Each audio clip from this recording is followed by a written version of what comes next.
රාජාංගනේ ජනතාව මේ ස්ථානයේ පැමිණලා තියෙනවා. අපි බලමු රාජාංගනේ ජනතාව මේ අනුර කුමාර මහත්තයාගේ මේ ආණ්ඩුව ගැන මොනවද කියන්නේ කියලා අපි පොඩ්ඩක් අහලා විමසලා බලමු.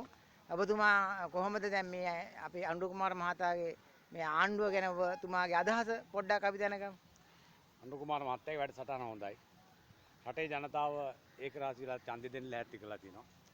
ඒකට බුද්ධිමත් ජනතාව මේ පැත්තේ ඉඳගෙන කටයුතු කරනවා.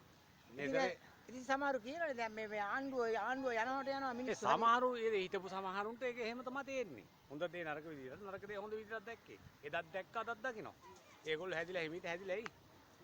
එතකොට මේ හොරු අල්ලනවා කිව්වට කොහොද දැන් මේ අල්ලන හොරෙකුත් නැහලු හොරු තාම නිදැල්ලු මොකක්ද ඒ කතාව කියන්නේ? හොරු අල්ලපු ටික දැන් තියනවා අල්ලලා.